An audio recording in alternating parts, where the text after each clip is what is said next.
श्री शिवाय नमस्तुभ्यम। सावन का पवित्र महीना शुरू हो चुका है और इस बार सावन की शिवरात्रि बेहद विशेष है। हमारे पूज्य गुरु जी ने सावन शिवरात्रि पार्थिव शिवलिंग अभिषेक की जो नई पूजा सामग्री की लिस्ट और विधि बताई है, उसे मैं आप सभी के साथ इस वीडियो में शेयर करने वाली हूँ। तो अगर आप सब भी किसी विशेष मनोकामना के लिए पार्थिव शिवलिंग का अभिषेक करना चाहते हैं तो वीडियो को अंत तक जरूर देखिएगा, क्योंकि जिसने भी पिछली शिवरात्रि को पार्थिव शिवलिंग का ऑनलाइन अभिषेक किया उनको बहुत ही अच्छे फल प्राप्त हुए हैं। तो इस बार आप भी 23 जुलाई सावन शिवरात्रि की शाम को 7 बजे से पार्थिव यानी मिट्टी के शिवलिंग का निर्माण, अभिषेक, पूजन और पूजन के बाद विसर्जन जरूर से करें, ताकि आपकी भी सभी मनोकामनाएं बाबा पूर्ण करे। तो अभिषेक के लिए हमें कौन कौन सी सामग्री चाहिए और कितनी कितनी चाहिए, वो सभी सामग्री मैं आपको दिखा देती हूँ और आप एक लिस्ट तैयार कर लीजिए और अभिषेक से पहले सारी सामग्री अपने पास रखकर बैठिए, क्योंकि एक बार जब आप अभिषेक के लिए बैठते हैं तो बार बार हमें उठना नहीं चाहिए। और कुछ सामग्रियां ऐसी हैं जो आपको ना मिले तो उनके लिए गुरुजी ने विकल्प भी बताए हैं। तो देखिए, अभिषेक के लिए हम सबसे पहले एक थाली लेंगे और थाली पीतल या कांसे यानी शुद्ध धातु की आपको एक थाली लेनी है और थाली थोड़ी गहरी लीजिए, जिससे जब हम अभिषेक करें तो सामग्री बाहर ना आए। इसके बाद हम एक बेलपत्र लेंगे। बेलपत्र भी कहीं से भी टूटा फूटा ना हो, साबुत बेलपत्र आपको लेना है। अब लेना है आपको एक कटोरी या कोई भी पूजा का ऐसा पात्र जो थोड़ा ऊंचा हो, उस पर बेलपत्र को रखें। अब हमें लेने हैं मिट्टी से बने एक शिवलिंग, और शिवलिंग जो भी अभिषेक करेगा उसके अंगूठे के आकार जितने होने चाहिए, और इस बेलपत्र पर हम उन्हें विराजमान कर लेंगे। और ये देखिए, अभिषेक से 1-2 घंटे पहले आप शिवलिंग को तैयार करके रख लें, और अगर शाम को समय ना हो तो सुबह भी तैयार कर सकते हैं। बस आपको करना क्या है, 1-2 अक्षत शिव जी के ऊपर रख दीजिए, जिससे पूजा का जो फल है वो इंद्रदेव ना ले पाए। अब हमें लेना है 1 लोटा शुद्ध जल। तो इस जल के लोटे में पहले आप गंगा जल डालिए, फिर उससे शुद्ध जल से भरिए और अतिरिक्त जल भी अपने पास रखकर बैठिए, जिससे अभिषेक के लिए जल कम ना पड़े। अब दूसरी जो वस्तु है वो है पंचामृत। तो यहाँ पर मैंने 5 चीजें मिक्स कर ली हैं आपस में। आपको 5 चीजें दूध, दही, घी, शहद, शक्कर अलग अलग भी थोड़ी थोड़ी मात्रा में रखनी है। अब सभी को तिलक करने के लिए हम यहाँ पर चंदन रख लेंगे। तो आप पीला चंदन या फिर सफेद चंदन भी रख सकते हैं। और इसके बाद गणपति जी को और माता गौरी को तिलक करने के लिए यहाँ पर हम रोली ले लेंगे। अब हमें चाहिए 108 दाने चावल के, और चावल एकदम साबुत होना चाहिए, कहीं से भी खंडित या टूटा फूटा ना हो। आपको आखा चावल लेना है और 108 दाने आप गिनकर पहले ही रख लीजिए और थोड़े से अधिक मात्रा में भी रख लीजिए चढ़ाने के लिए। अब हमें चाहिए 21 दाने गेहूं के, और सभी सामग्री को पहले से ही देखकर साफ सुथरा कर लीजिए, क्योंकि देखिए कीड़े मकोड़े भी होते हैं, बारिश का समय है।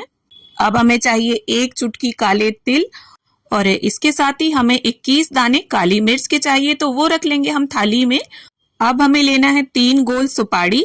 तो 1 सुपारी माता गौरी के रूप में विराजमान करने के लिए, 1 सुपारी गणपति जी के रूप में, और तीसरी सुपारी संकल्प के लिए हमें चाहिए। अब जो अगली वस्तु हमें चाहिए वो है 5 कमल गट्टे। तो इस प्रकार से होते हैं ये, और पूजा पाठ की शॉप पर आपको ये आसानी से मिल जाएंगे। अगर ये ना मिले तो इनकी जगह पर आप 5 कमल के पुष्प भी चढ़ा सकते हैं, ऐसा गुरुदेव ने बताया है। अब यहाँ पर कुछ टिक्कियां हम कपूर की ले लेंगे। अब जो अगली वस्तु है वो है 5 हरी इलायची और 5 लौंग। ये दोनों वस्तुएं हमें 5-5 की मात्रा में लेनी है, और लौंग में देखिए फूल होना चाहिए, साबुत लौंग होना चाहिए। तो जैसा कि मैंने बताया, सभी वस्तुएं आप पहले से ही देख सुनकर चुन चुन कर रख लीजिए, जिससे पूजा के समय किसी भी तरह की हड़बड़ी ना हो। अब जो अगली वस्तु हमें लेनी है वो है गुलाल। तो होली में प्रयोग होता है ये, और अगर आपके पास नया पैकेट रखा हो तो उसमें से ही थोड़ा निकाल लीजिए, किसी भी रंग का आप ले सकते हैं। और इसके साथ ही हमें चाहिए थोड़ा सा अबीर। तो इस टाइप से ग्लिटर जैसा होता है ये, पूजा पाठ की शॉप पर जहाँ पूजा पाठ का सामान मिलता है वहां आपको आसानी से ये मिल जाएगा। अब हमें लेना है कलावा, जिसे कच्चा धागा भी बोलते हैं, और सभी को वस्त्र स्वरूप अर्पित करने के लिए इसे हम रख लेंगे थाली में। और इसके साथ ही हमें चाहिए 2 जनेऊ, एक भगवान शिव शंकर को अर्पित करने के लिए, एक गणपति जी के लिए, और इसके साथ ही इत्र ले लेंगे हम थाली में। अब दक्षिणा स्वरूप अर्पित करने के लिए हम कुछ सिक्के रख लेंगे, और इसके साथ ही एक आरती की थाली हम अलग से तैयार करेंगे, जिसमें हमें एक बड़ा सा दिया लेना है। ये अखंड जलेगा पूरी रात्रि, तो थोड़ा बड़ा लें आप। और एक छोटा नॉर्मल दिया हमें लेना है आरती के लिए। तो यहाँ पर मैंने पीतल के दिए लिए हैं, आप दोनों दिए मिट्टी के भी ले सकते हैं। इसके साथ ही धूप बत्ती और माचिस भी इसी थाली में हम रख लेंगे। और इसके बाद जो अगली सामग्री है वो है 7 बेलपत्र। तो हमें 7 बेलपत्र लेने हैं और बेलपत्र भी देखिए सुबह मंगाकर आप रख लीजिए, फ्रिज में इन्हें स्टोर कर सकते हैं। और बेलपत्र भी कहीं से भी टूटा फूटा नहीं होना चाहिए, एकदम साबुत बेलपत्र आपको लेना है। और इसके साथ ही एक चाहिए हमें धतूरे का फल, इस प्रकार कांटेदार होता है, भगवान भोलेनाथ को ही अर्पित होता है। और इसके साथ ही हमें चाहिए 7 लाल गुलाब, और अगर गुलाब के पुष्प ना मिले तो जिस भी रंग के पुष्प मिले वो ले सकते हैं आप, या फिर गुलाब की पंखुड़ियों से भी काम चला सकते हैं। अब इसके साथ ही हमें चाहिए 7 शमी पत्र, तो इस प्रकार से होते हैं ये। और अगर आपको शमी के पत्ते ना मिले तो इनकी जगह पर आप 7 अक्षत भी अर्पित कर सकते हैं।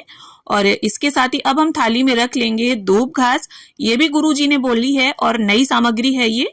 और अब हमें लेने हैं 2 पान के पत्ते, तो आपको पत्ते ही लेने हैं, लगा हुआ पान नहीं लेना है। तो इस प्रकार से हम पत्तों को भी थाली में रख लेंगे।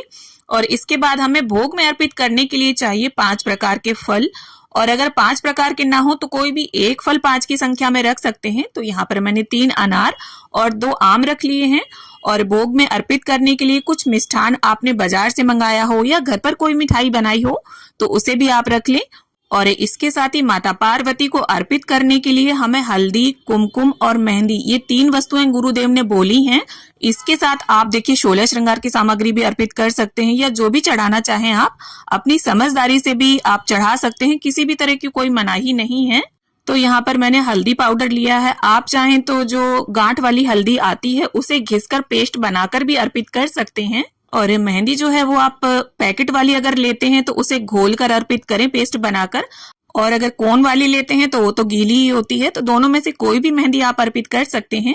इसके साथ ही अगर आप महाकुंभ स्नान के लिए गए थे प्रयागराज और कोई विशेष वस्तु लेकर आए हैं तो उसे भी यहाँ भोले बाबा के समीप रख दें, जिससे जब मंत्रोच्चारण द्वारा हम अभिषेक करेंगे तो ये वस्तु भी अभिमंत्रित हो जाएगी।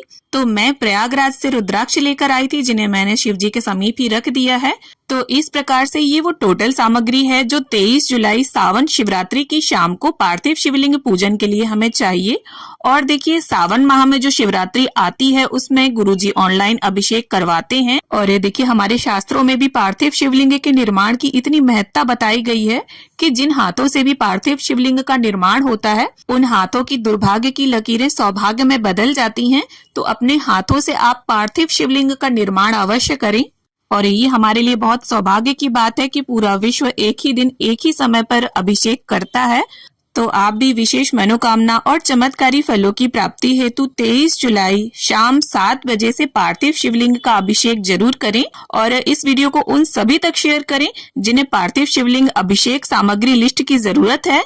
तो मिलती हूँ आप सभी से एक नए वीडियो में।